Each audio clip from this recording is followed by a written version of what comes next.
Hi, thank you so much for having me. Some of you know I've been trying to understand the Horn for about the last year and a half, and just recently I have shifted my focus to Somalia. I'm working on a piece on Ilhan Omar, and I'm interested in why she was booed at this concert in Minneapolis last Saturday. I'm interested in knowing anything else about why you're unhappy with her. Hello, and thank you for being here with us. And I would like to share with you how we feel about Ilhan Omar. I am from Minnesota. I've been living here for the last 20 years. Specifically, I live Minneapolis District 5, where she represents. So we were happy the first time we voted for her because she was Somali, refugee, Muslim, hijabi female, the first Muslim hijabi female to the Congress. It was really a pleasure and it was a blessing to see that kind of moment. And we did it, but always we know that a quote that is expect unexpected. We had a hope when we vote for her that she will represent our community and she will fight for our rights. Like in Minnesota, as you know, there is a higher number of crimes, violence, drug, low-income communities, especially her community, Somali community. And we had a hope that she will step forward and do some actions and change what our community is facing right now. But as you know, she never did anything. She never talked about, never held any program. She never held any meetings that she discussing what is going on with our community. But she always talk about Africa. I know she is foreign committee, but it's still, charity begins at home. She has to do something and help her community while our youth are facing critical moment in terms of education, in terms of poverty, in terms of drugs, crimes, all those lack of shelters, all those kind of things. Let me say majority of Somalis had a hope that Mohamed Abdullah Farmajo could have came back to the president a second term, but Ilhan Omar was one of the reasons that a lot of people, or maybe foreign countries, that she advocate, or maybe she just convey them a false information, like maybe Kenya or maybe other countries against that president, specifically Mohamed Abdullah Farmajo. And most of Somalis were disappointed when he lose the president. Okay. So I'll get back to you 1 second. I just want to go after the question of what is Farmajo and what he did for our country. Farmajo is a president that we elected as Somali community in Somalia. He was a well-loved president among the youth and, of course, the elders as well. He's somebody we believed does not have clan affiliation, somebody who's pure at heart and doesn't care about what clan you come from, what background you have. Given that you are a Somali, he loved equally. Farmajo's administration did a lot in the 5 years that he was a president. Let me just give you a quick example. When Farmajo came to power, Somali government were unable to pay their own military personnel, police personnel, at times even for a whole year. Now, Farmajo tackled that, made sure that everybody's getting paid in the administration for the work they've done. He also rooted out corruption. There were people, like for example, in the army or the police, there were people that were getting paid, but they were not working. They were not police officers, just by the name. Some politicians were just getting paid them. So Farmajo made sure he put plans in place to eradicate corruption. To eradicate corruption and also make sure that everybody is accountable, the government is accountable. He also improved the Somali economy. We significantly made strides in getting our economy better. We achieved milestones with the World Bank, that we achieved debt relief based on the prosperity that we provided, and also the transparency that we provided. IMF World Report. Yeah, the IMF, World Bank. The World Bank. Yeah. And so not to mention, he created institutions. We made sure that we build our army so that Somalia can be self-sufficient in terms of military power, in terms of economy, in terms of job creation, in terms of having security. However, you covered all the air before it came. So Somalia, before Farmajo, we didn't even control our own air. We didn't know who was coming into our airs. We didn't know who was in our waters. So Farmajo made sure that we were holding the world accountable, that we can control our own, international spaces. We can control our borders. He made sure that we train and equip Somali military and police forces to establish security within our borders and outside our borders. As far as Ilhan Omar, I just want to reinforce what my brother Farhan said. We, Somali community in Minneapolis, were the backbone of her coming to Congress. Now, since she was elected, we don't feel like we were getting enough contributions from her. Given that she wasn't giving us anything, she actually went against our moral codes, going after our president, going after our community, dividing us in clan-based, something that we were trying to recover from for the last 30 years. She attacked President Farmajo based on clan. She is from Puntland, which is a region in Somalia. And her uncle was actually one of the, what's the word I'm looking for? He was running for rival. Yeah, the rival. Exactly. Okay.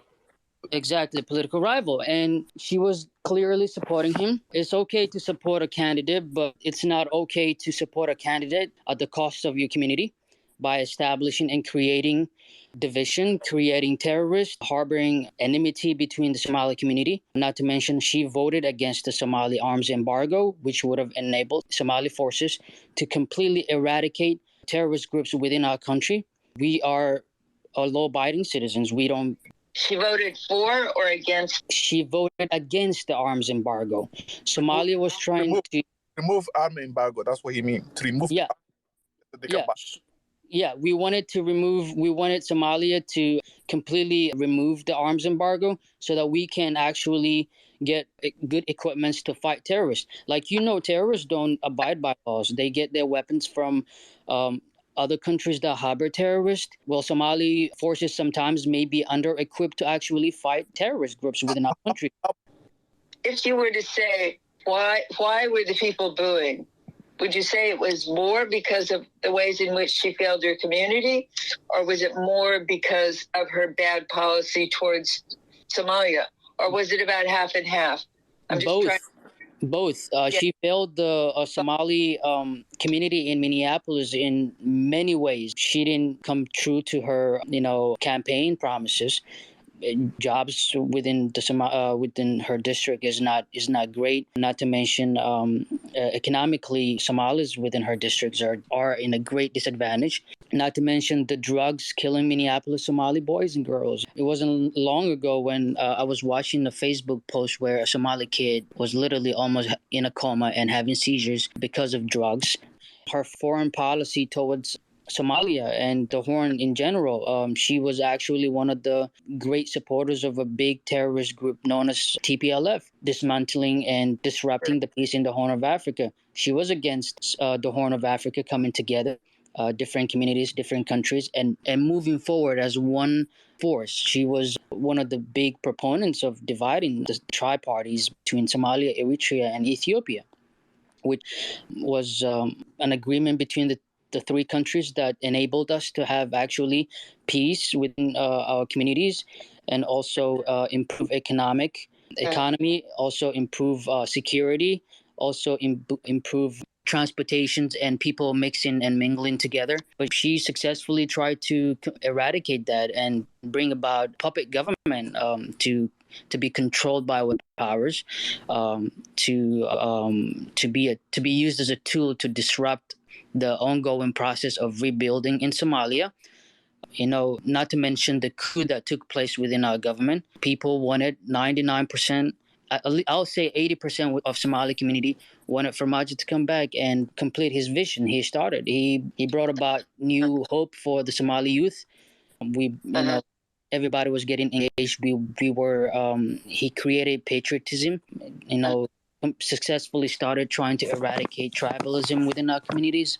But none of that was something interest Ilhan Omar, which Somali youth are actually trying to stay away from. Not to mention the biggest drawback, the biggest mistake Ilhan Omar achieved or did is going against one man, one vote. President Farmajo was trying to lead the country into a democratic pathway so that each and every Somali member can vote and elect their leader.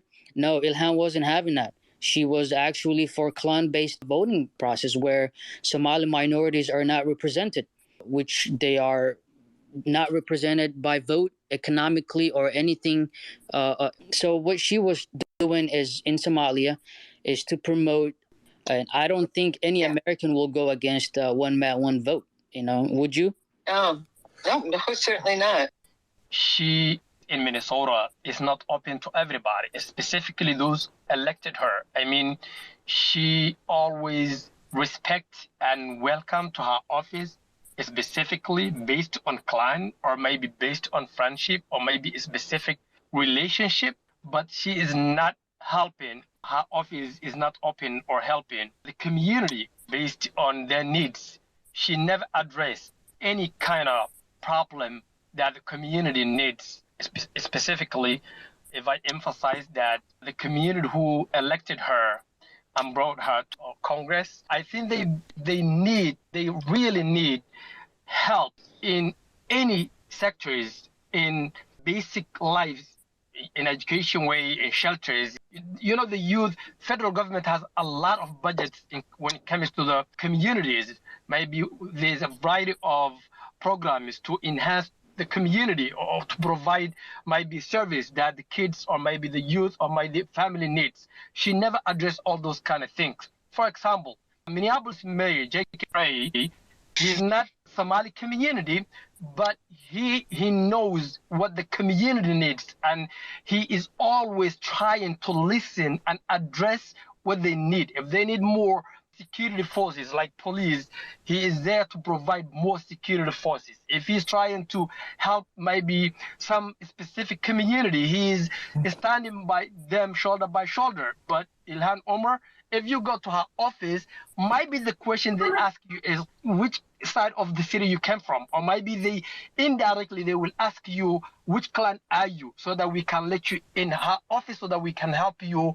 Or if you are not with her clan, or maybe if you are not with her friend, or maybe if he doesn't know you, then you have no access. So those are the other problems that a lot of Somali communities are facing from Ilhan Omar's service.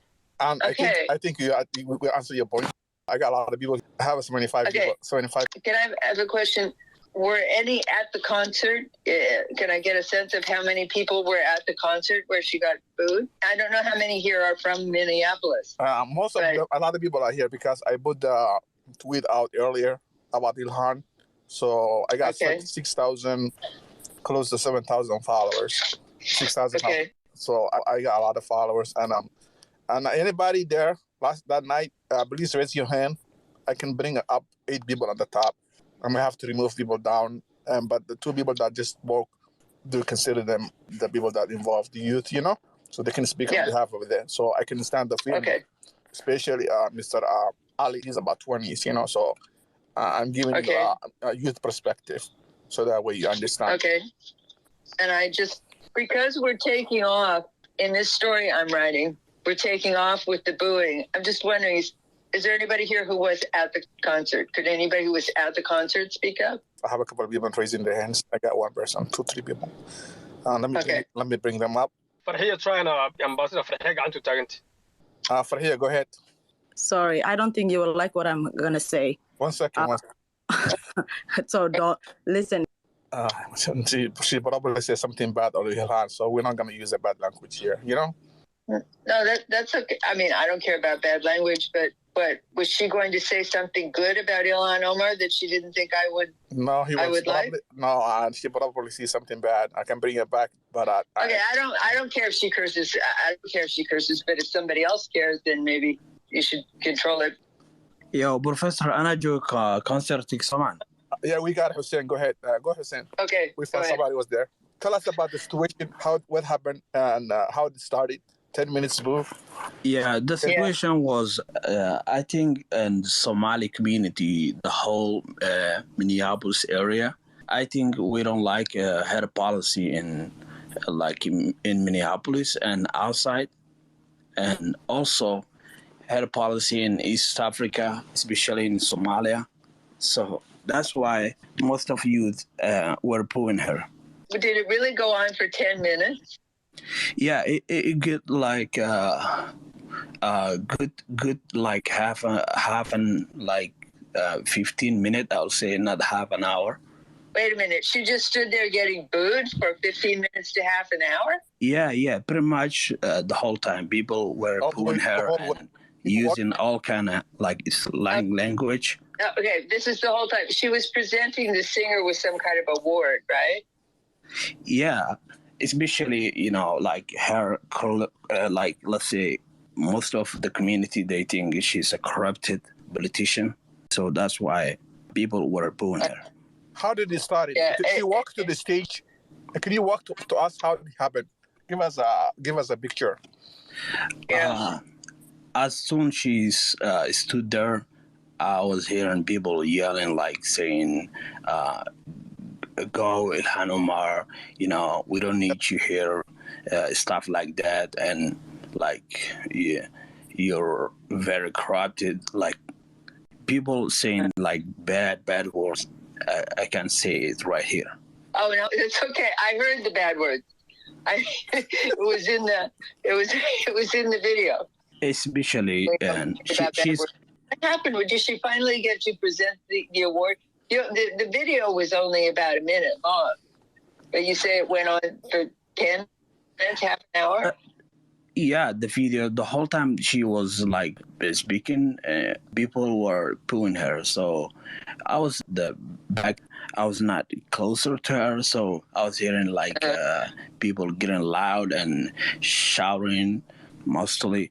So I think she's not like one of the favorite anymore. So that's why people getting tired of her.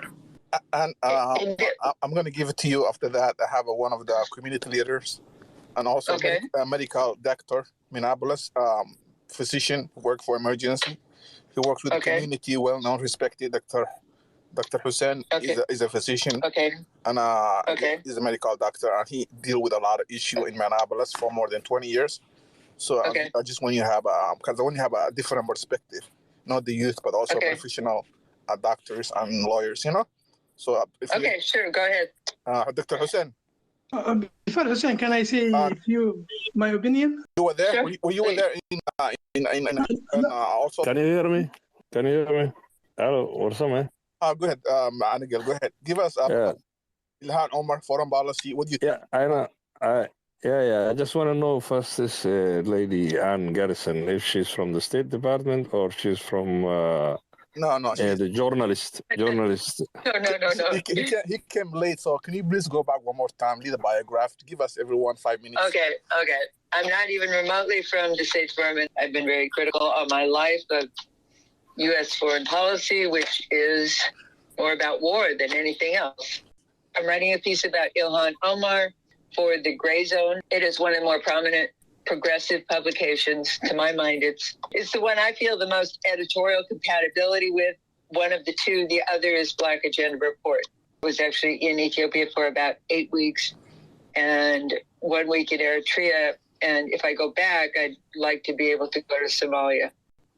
Thank you very much for your presentation. I just wanted to be clarified on your journalism because I read that you were had some reporting in Africa and Eritrea, and so it confirms what I was thinking, which person you were. And regarding Ilhan Omar, the U.S. representative, and I believe, to be fair enough, and about the booming is one thing, about her policy is another. The booming, anyway, is, as the young person before me has clarified about Minneapolis life, which she represents, and where she was voted to represent the U.S., to be one of the U.S. representatives for Minneapolis. She has not done a great job as far as it's concerned. There has been more killings. So where she was supposed to be actually aiding the youth from the gang life, from the drug life, and she should have come with some other institutions and other things to actually think about the state that nominated her and gave her this seat. So as far as that has not been done.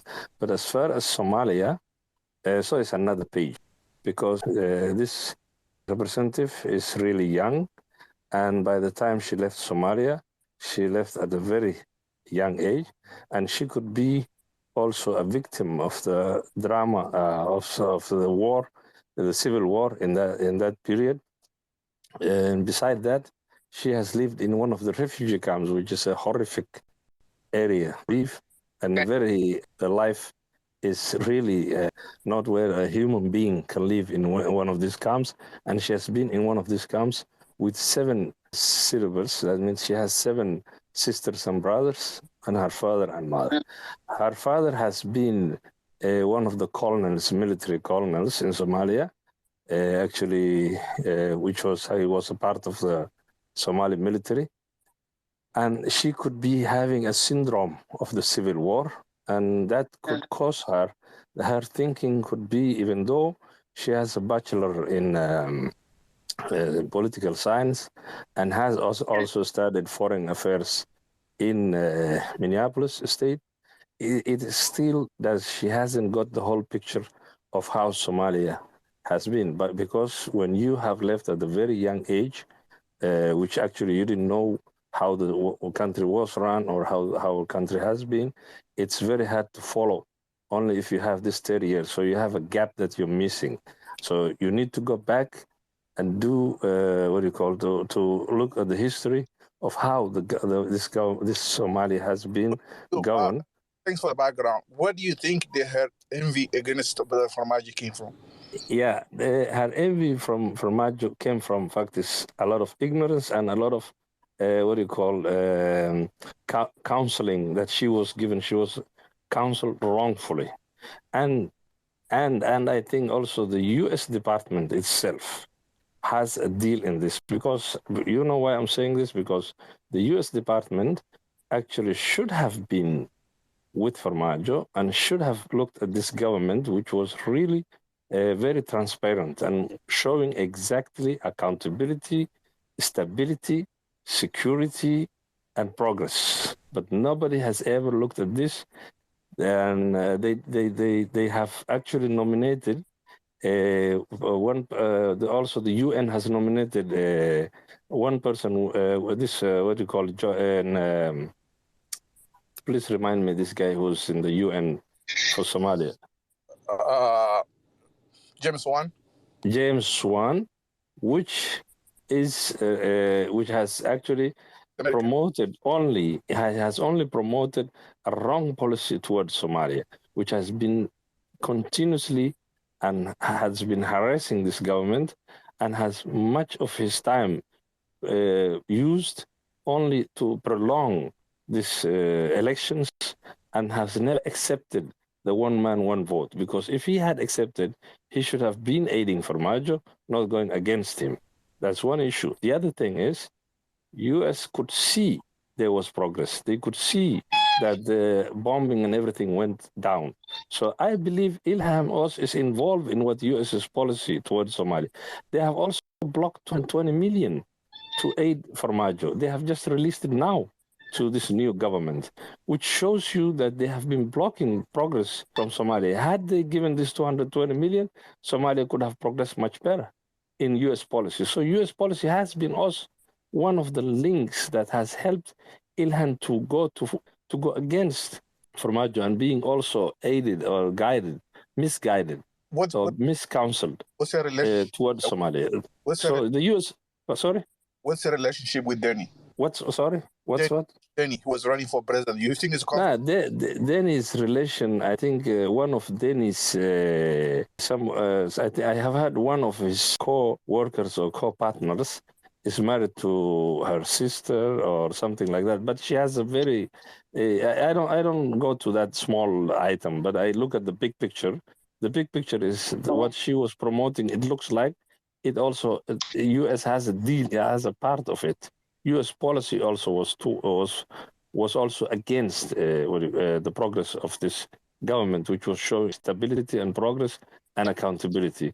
So it looks Ilhan, whatever she did to Formaggio or whatever she went against this government, it's not only it's only not her idea, but she has been couched wrongfully.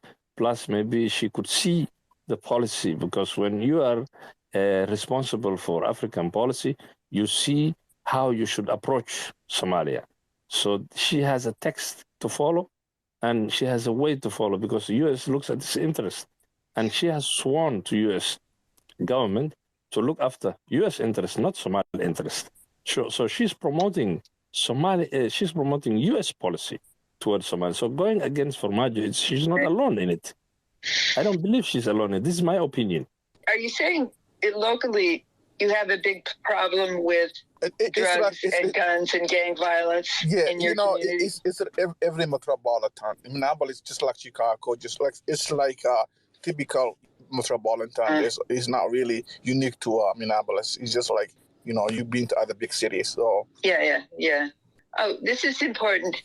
Do you know how many votes you have in her district? Do you know what percentage of her district is Somali immigrants? I will send you information regarding that, and I also have the analytics data about her election 2020, and she get the lowest margin.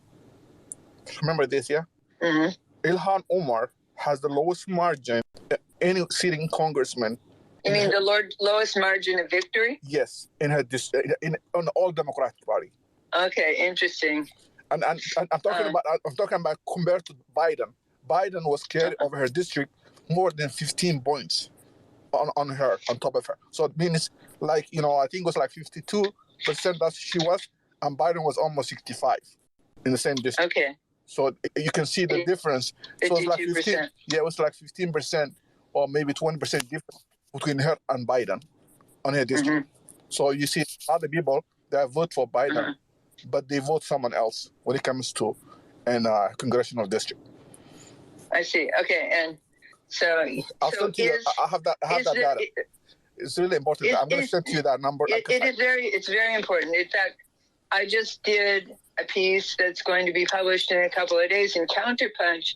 It's about the race between Reverend Warnock and Walker in Georgia, the Senate race, and how the Ethiopian and Eritrean communities who turned out and worked hard and voted for Warnock are reacting this time because Warnock has not given them any support with regard to Ethiopia, with regard to the war. He has supported the TPLF. Yes. I'd like to ask, does the majority of the Somali American community in Minnesota live in her district? Yes. 5th district, yes. Okay, very important. Okay. Not only Somalis, you are the ones and you elected her. Yes, and they also have the largest Oromo community and largest, basically Ethiopia, largest community live there after the Somali. So it's not really just Somali. It's like Horn African community. It's a lot of large communities that live there, Ethiopian, Somali. Well, so go ahead, just keep talking. Talk to me. Okay, I'm hoping if I could get quotes from 10 people, that will be very helpful. Okay. Let me bring a couple of other new people. Anyone say, and I want to give Mr. His name is Anegel. I'm going to give him for his final thought. Go ahead, Anegel. My final thought is, for example, now, as you mentioned, also the foreign policy in Ethiopia, you can see exactly what I meant. The foreign policy, the U.S. has been favoring Abiy Ahmed to go out and have the TPLF strengthened. So you can see wherever anybody who works for the state, for the U.S. Congress, are going towards the policy written in the U.S. foreign policy, which towards East Africa, to Ethiopia, and to Somalia. So I believe that this Ilham or whoever is misguiding, they're being misguided through what you call the foreign policy. They're not doing their homework by checking what the people need. For example, Ilham, if she had checked what exactly the majority of Somalis wanted from Majo, majority of Somalis wanted peace, majority of Somalis wanted strength, majority of Somalis wanted stability. If she had done her homework and she was coached wrongfully or counseled wrongfully, so her judgment will be based and her result will be a wrong result. That's why she goes against Formaggio, and that's why she, even in the policy, in the Somali constitution, if she had just read, she didn't have the capability or giving the weight of the constitution. She had no right to say a sitting president was not the president anymore. This is completely wrong because we cannot have a gap in the government function as the legislative, the parliament cannot be vacant when the government time ends. For example, the 4 period ends for the parliament and the 4 periods end for the president. There has to be a continuity. So even in this way, by saying that there is no legitimate president, she was undermining Somalia into a civil war by saying this. Because in our constitution, it states they cannot be vacant until another one is chosen. And Farmajo just did his work. He continued until a new president came. The parliament kept on until a new parliament came. She had no right into injecting poison into Somali policy without double checking her sources, how our constitution is established, how it's made. It's like me saying that the period of Biden is over before another one is chosen. So that was one of the things that we wondered why she had to go to that limit. You have September the election until January 20th, and that gap between, he's still president. You cannot say president. So exactly. Yeah. Until the new president comes to the White House, he's still the president. He's the functioning president. Yes, definitely. The other one has to make his own cabinet. Yeah, when he lands into the White House. You're talking about the U.S. system. But it's the same. It's the same. Each country has the same way. I'm a private citizen and I know the law of the U.S. She's a representative in the U.S. Congress. She should be knowing better the Somali law, especially when she's sitting in the foreign policy of East Africa. Thank you very much. So it was like undermining Somali law and kicking out the president while he's still doing his duty. Definitely, that backfired. Osama, can I add something as well? Go ahead. Sure. Go ahead, Mr. Ahmed Olad. I'll go ahead and send to you his also. Okay. Thank you, Osama. I've actually been here listening to this interesting conversation for some time, and I've actually had very good, interesting points. I mean, Ilhan Omar, she voted for the Somali arms embargo. She supported the U.S. meddling in the affairs of Africa, and when I look at that, it seems to be something that is really in line with her party principles and her party values. So and I know that the Somali community is not really politically savvy when especially those who are in the United States. So what I'm trying to say is, I mean, the activists in Minnesota, they should really get the message to the Somali community and say, yes, okay, Ilhan Omar, she made a milestone. She was the first Somali person to be elected as a representative as a member of the Congress. But according to her party politics, she might represent something that's for Somalia. And that's not really something that Ilhan Omar can control. I mean, Ilhan Omar cannot control the foreign policy of the Democratic Party. I mean, you can quote a lot of Democratic leaders who would say that America is great because it intervenes with other countries. It creates problems for other countries. It takes advantage of less advanced countries, and that's why America is great. So that's really a basic fundamental principle of the Democratic Party. And the Somali activists, they have to get that message across to the Somali community and say, you know what, if you have links, if you have ties to back home, if you have ties to your country of Somalia and you want things to get better in Somalia, you might want to switch political parties. You might want to look at, okay, I'm voting for this person. Yes, she's great. She's a Somali woman. Yes, good. But what does he represent? What does she represent? What does her party represent? Does her party represent something that will be very bad for Somalia? Or does her party represent something that would be very good for Somalia? And vote based on that accord. And I've also had others like double jeopardy. You know what I mean? She made some campaign promises that she will do things, internal issues with regards to employment, with regards to education. And she's sort of like pushed back on that, and she's not doing that anymore. So really, the activists in Minnesota, like Farhan, I've been listening to you guys, and what is not good for Somalia. So if you care about Somalia, then vote for someone who is aligned with a party that will not harm Somalia. So yeah, I end here. Ahmed, thank you. Just Ambassador, I just want to add one more thing. The district itself is very deep blue, so the margin is about margins. As long as she wins the primary, that district almost over 50 years. Oh, I see. The district is like, it's no go. It's just like the primary is basically election. Whoever wins the primary wins the district. Yeah. But the thing is, like, the margin is so low. Still, that district she's supposed to be getting average. If I look at the Keith Allison and the people that used to hold that seat, they used to get over 65, 75, but now she's like low. She's barely in a very deep blue district, and she's barely making it. I see. That's Okay. not good. Ambassador, I just want to add one. That's why, and Biden got like almost 65, and she's like lower 50s. Have you tried to negotiate with her about your votes? No, I don't think. I think there's I'm not sure. Let's give opportunity to 3 more people. Yeah, just want to add one more thing. You know, Ilhan Omar is a politician right now. She's not a person like me or maybe other people that's just, you know, the other audience. I mean, she is a politician. She's representing thousands or millions of people from her community based in Minnesota.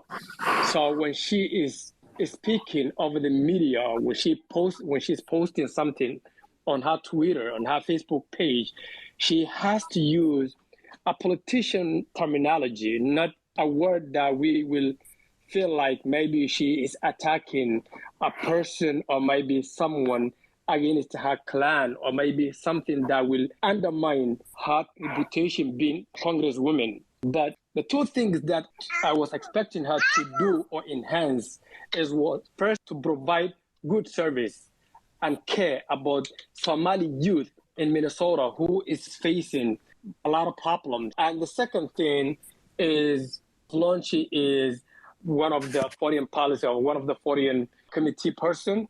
She should use vice chair. I mean, she's number 2. She's supposed to use a very professional words like other. I know she has to protect U.S. interests. She has to protect party interests, like democratic interests. But she needs to use a professional words since she is representing Somali community, and we are divided into clans in Somalia.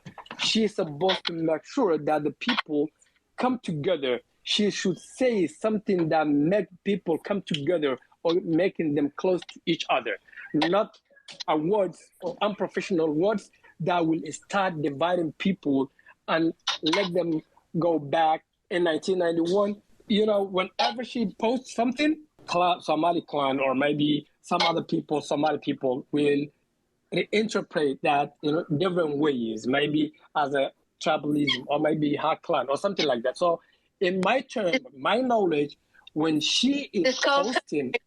This call's breaking up a lot. It's a little hard for me to hear. Is that... Do you think, Ambassador, that that's just because I'm trying to do this on my phone, or? I think this phone is not you. I think I'll fix it up. Go ahead. Okay, go ahead. Continue.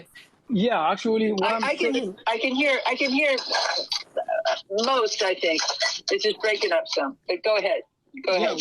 What I'm trying to elaborate is here that Ilhan Omar, the way she is representing our community, is not enough. Is not the way we have been expecting from her to come with. She's a lot. If she win again this coming election term in November. But thank you, Farhan. Yeah, you are.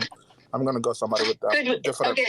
Could we? Do we have a woman's voice here? Maybe. Yeah, let me get one for you. 1, 2, 3 girls. Okay, thanks. I need some girls volunteers. This is our good friend Andy Garrison. She's doing a piece on when is it coming up? This article you think are you working on? Is at the end of the week or next week? As soon as I get it done in the next couple of days, probably. Yes. I'm hoping to finish either by tomorrow or the latest on Friday. Let me talk to Dera. Are you coming over here, or I need to Tafaduma? Somebody want to say something? Girls are shy here. Girls are shy. Okay. I saw that there were some girls in the group when... Yeah, that's like... I was able to get in for a while. I could hear, then I couldn't hear. But anyway, I saw that there were girls in the group. Yeah, there were. There was. You had 1 or 2 talk. One of them, she might say something bad, so I just, Okay. I really appreciate girls and coming here for outreach. I really appreciate... Because what happened is our story doesn't go out, the media doesn't pick it up, and there's some kind of miscommunications trying to reach media outlet like you, so that way they can have access to the community and do the stories. Oh well, I'm happy to be here, and this is very, very helpful to me. If I were interrupting this, it could be that the ladies also are not feeling well to anyway smear Ilhan because they are feeling that they are also ladies. They have been proud of having Ilhan as a representative, but they can see she has maybe taken the wrong path, but they don't want to admit it in public because it's a lady thing sometimes. And it could be that that's why the ladies don't want to participate. And I can understand it. It's a psychological thing. Yeah, I will send you their DM but directly, so you can ask them specific questions at the girls. You can chit chat with them privately. We do that. That way they don't want to be recorded, you know? So we're going to... If there's someone who isn't called on also who would like to send me a paragraph, I mean, I'm talking about like maybe using 10 paragraphs or something, or a paragraph or two. So if someone has some thoughts later and wants to send a paragraph to the ambassador with a name, he can forward it to me. Definitely. I will do that. I'll go forward your information. Yeah, sorry, I didn't hear the question. Now, what's your final thought about, what do you think about Ilhan Omar? She's a vice chair of foreign relations. And what do you say for her final thought on your, and just want to know if you have any catchphrase, stuff you want to leave on the article coming up, the message you want to get across regarding Ilhan Omar. Yeah, so with regards to her being a member of the Foreign Affairs Committee, those are matters that Ilhan Omar does not have a sort of, she just has to follow the party lines. I mean, she belongs to a party, and the party has a set of values, a set of principles that defines the whole entire party. So she cannot really be above that at all. So, you know... The foreign policy is basically in war. Is that what you're saying? I mean, is that... Absolutely. So the Democratic Party, I can quote many Democratic leaders who are saying America is great because it interferes with and takes advantage of less advanced countries. And unfortunately, Somalia is one of those less advanced countries. Do you understand what I mean? And I understand for the Somali community, it might be something difficult to grasp because according to the Somali community, Ilhan Omar, she's Somali, and obviously she's representing the Somali community. She has a Somali face, and she has a chair in the Congress. Yes, but she doesn't have the interest of her party doesn't have the, I shouldn't say she, I should say her party doesn't really have the interests of Somalia at heart. So if you have ties to Somalia, and if you have families in Somalia and you want them to at least have some independence in terms of having a good government that can provide for their livelihoods, in terms of having a good government that can secure them at least jobs so that they don't have to immigrate to America. If you want your family to at least have a comfortable life and settle in Somalia, then you obviously don't want a superpower like America to intervene and sort of destabilize and take advantage of the countries in Somalia and the Horn of Africa as a whole. So you might want to think about switching party lines at that stage. That's really my conclusion, because yes, it's not an issue. Foreign policy is not an issue of Ilhan Omar. It's an issue. It's a party. It's a party issue. I'm really appreciating this. Yeah, there have been a lot of driven registration in the community about switching parties. It's been going on. I estimated like 10,000. That's a lot of number. That's a big number. That's what I heard last time. I didn't see the Somali community.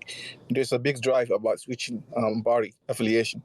So that's been going on in the district. And it's not really good on the Democrat in Minnesota. That could affect the Senate race too in the future.